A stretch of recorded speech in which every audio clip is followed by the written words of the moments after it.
갖고 있느냐가 되게 중요했는데 구글 슬라이드 같은 경우는 철저하게 공유 기반이에요. 그래서 공유하고 같이 작업하고 이 슬라이드도 저희 7명의 펠로우가 동시에 링크 놓고 같이 작업한 겁니다. 어젯밤도. 그러니까 모여서 한 것도 아니고 파일 하나 주고받고 한 것도 없이 그냥 알아서 각자 작업하면 그냥 끝나는 거예요. 그리고 나서 여러분과 공유를 하죠.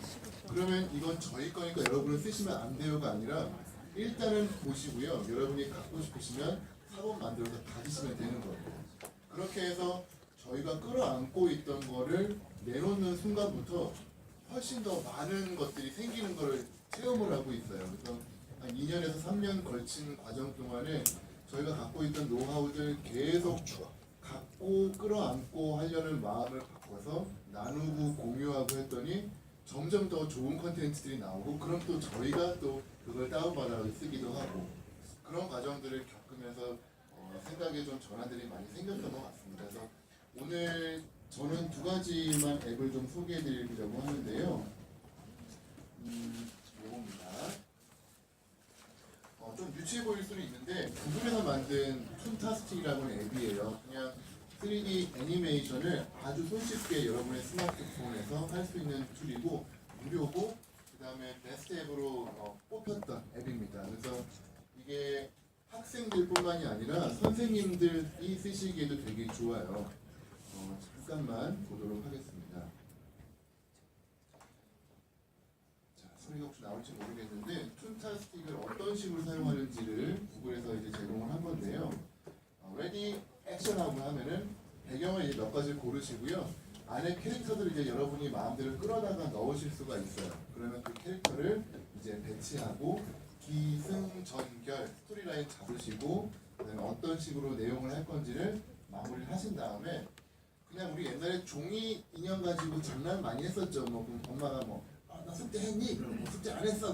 뭐 울고 그거를 촬영한다라고 생각을 하시면 되는데 훨씬 더 예쁘고 잘 만들어져 있어요. 그리고 그 상태에서 바로 동영상이 되고 그걸 유튜브나 구글 클래스룸으로 공유할 수 있기 때문에 모든 프로세스가 한 자리에서 끝난다는 게 가장 큰 장점입니다. 만들고 작업해서 편집하고 올리는 게 아니라 그냥 스마트폰 디바이스 하나만 있으면 언제 어디서나 여러분들이 작업을 하실 수가 있어요. 스토리텔링이 이제 앞으로는 되게 중요한 테마가 향후 될 거라고 합니다. 결과적으로는 선생님들 역시도 스토리텔러죠. 내가 갖고 있는 컨텐츠, 지리, 역사, 문화에 대한 거를 학생들이 호기심을 갖고 재밌게 할 수 있도록 얼마나 구성지게 얘기를 잘하는가. 결국 거기서 차별이 있는 것 같아요. 이렇게 캐릭터가 주어지기도 하고요. 여러분의 얼굴 사진을 넣어가지고 여러분만의 캐릭터를 직접 만드실 수도 있어요. 그래서 그 과정도 되게 재밌습니다. 이렇게 해서 배경화면에서 끌어다 놓고 동영상 촬영을 시작을 스타트를 누른 상태에서 여기다가 여러분의 목소리를 더빙을 하시면 되고요. 선생님이 혼자서 여러 가지 목소리 버전을 내셔도 되고 아이들을 가져다 놓고서는 아이들한테 얘기해서 마치 연극하듯이 작업을 하셔도 됩니다. 그래서 저는 필름 러닝을 할 때 강의 동영상 전에 요거를 먼저 해가지고 넣거든요. 요거는 실제 강의와는 전혀 내용이 관계가 없습니다만 학생들이 흥미 유발을 할 수 있는 연극적인 요소로 시작을 해요. 이거는 이제 왜 그러냐면 제가 아주 좋아하는 컨셉인데 데자뷰라는 컨셉은 이미 다들 아실 거예요. 데자뷰는 뭐지? 마치 경험한 듯한 그런 느낌. 한 번도 경험을 안 했는데 마치 본 것 같은. 길가에서 사람을 지나쳤는데 저 사람 어디서 본 것 같은데 그게 데자뷰 현상입니다.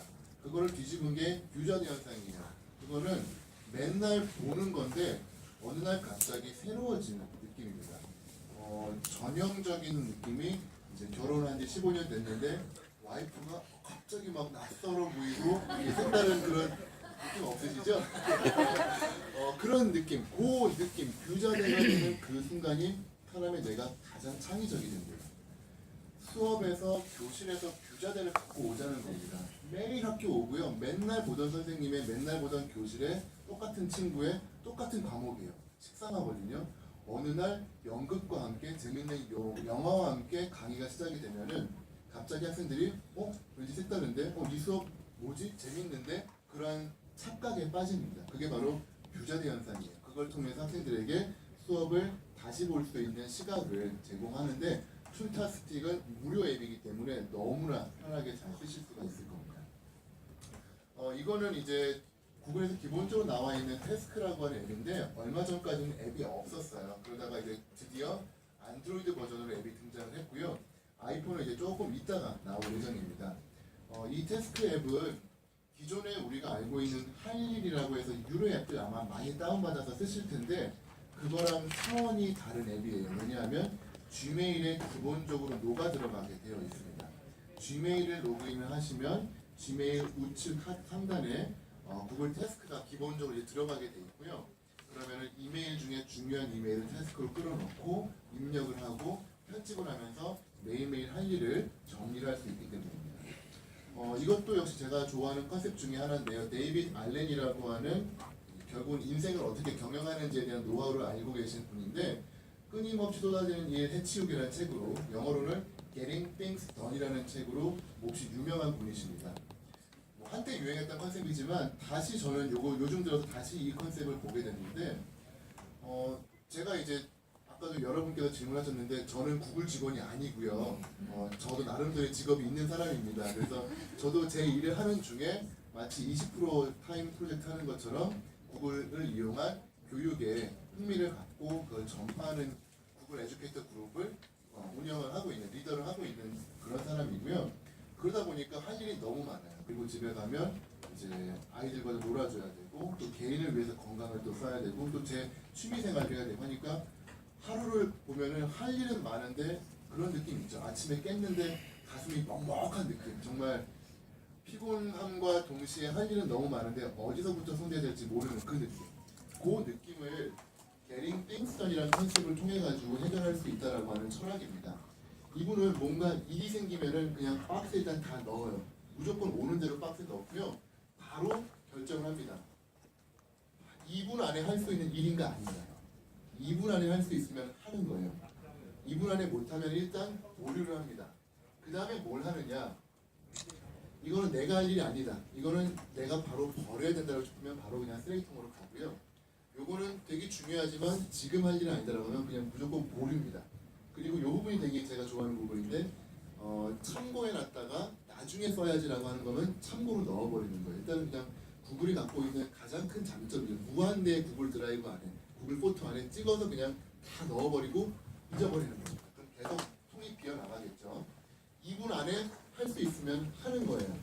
2분 안에 못하면 이제 그 다음부터는 여기 리스트에다 넣거나 아니면 역시 델리게이트라고 해가지고 다른 사람한테 위임을 하는 겁니다. 결과적으로는 일을 던지는 거죠. 그래서 제 손 안에서 바로 사라질 수 있게 누군가에게 던지는 겁니다.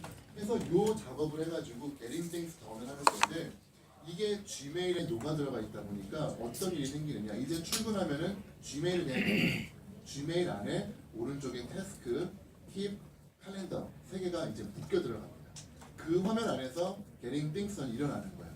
이제 아침에 깨보면 주말 깨고 나면 막 수십 개 이메일이 와 있습니다. 그러면 그 이메일 중에 2분 안에 할 수 있는 거를 해요. 2분 안에 못 합니다. 근데 이거는 중요하지 않으면 바로 딜리트가 아니라 아카이브를 해요. Gmail에서는 딜리트를 하지 않습니다. 정말 필요 없으면 딜리트를 하는데 거의 대부분의 이메일은 저는 아카이브, 보관함으로 해서 제 이메일에서는 사라지지만 어딘가에는 남아있어요. 검색을 하면 찾을 수 있는데 너무나 검색이 잘 되기 때문에 그냥 보이지 않는 곳에 보관을 합니다. 그리고 이걸 다른 사람에게 위임, 델리게이트를 해야 되면은 바로 그 이메일을 포워드를 해가지고 다른 사람한테 보내는 거죠. 또 여기서 포인트가 뭐냐면은 보냈는데 일주일 동안 답변이 없죠. 그러면 놀랍게도 일주일 뒤에 거기에 저한테 리마인더가 떠요. 아직 일주일째 답이 없는데 액션을 취할까요? 그러니까 제 입장에서는 머릿속을 비워내는 겁니다. 이건 제가 할 일이 아니고 딴 사람이 할 건데 보내요. 일주일 뒤에는 저도 잊어버리지만 Gmail이 다시 그걸 띄워줍니다. 이메일이 간지 일주일이 됐는데 연락이 없습니다. 어떻게 할까요? 그리고 그 다음에 요거는 내가 도저히 할 일이 아니다. 너무 어렵다라고 하면 보관함을 하는데 Gmail에서는 라벨을 붙여가지고 할 수 있기 때문에 Gmail은 물리적으로 하나의 메일이 있지만 라벨은 여러 개를 붙일 수가 있어요. 그래서 저희 예전에 아시는 그 도전 골든벨 보면은 친구 모자에 막 뭐 이렇게 붙어 있는 그 개념입니다. 저희가 이메일을 받았는데 이 이메일은 학교 일이기도 하고요, 중요 일이기도 하고, 뭐 내지는 보류, 내지는 교장 선생님 관련 여러 개의 라벨을 붙일 수가 있지만 이메일은 하나인 거예요. 그러한 개념이기 때문에 네이버 메일과 다릅니다. 네이버 메일은 메일 함이 있고 글로 넣어버리면 그 이메일은 거기에만 속할 수 있는데 구글 지메일의 라벨 기능은 여러 개로 포함이 될 수 있기 때문에 학교에서 찾으면 학교에서 나오고요. 교장 선생님으로 붙어 있으면 교장 선생님 관련된 거면 또 그쪽에서 나옵니다. 그래서 저는 Getting Things Done 컨셉을 이용을 해가지고 지메일 태스크와 함께 아주 잘 활용을 하고 있습니다. 네, 여기까지가 제가 했던 부분이고요. 잠시 한 5분 정도 쉬었다가 이제 커피랑 음료 다 드시고 나면은 1시부터 제대로 시작을 하도록 하겠습니다. 네, 다시 한 번만 좀 브레이크를 갖겠습니다.